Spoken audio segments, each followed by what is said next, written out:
udělám. Tak počkej. Hovězí maso.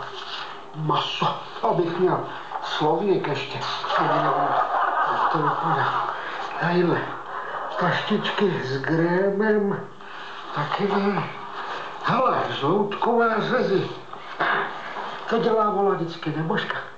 Potřebujeme máslo, mléko. Jsem ještě nevypil. Hršvec, to jsem se. Vejce, hršvec. Vejce, já zajdu pro vejce. Vejce.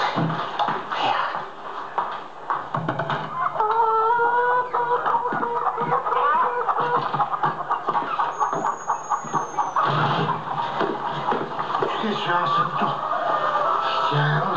Hršvec. Jo, ty vejce.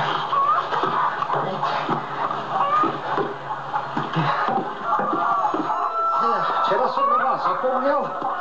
Tam mi bude pekáč řezu. Tak se ukažte mi osnici. Jo, to je pěkný.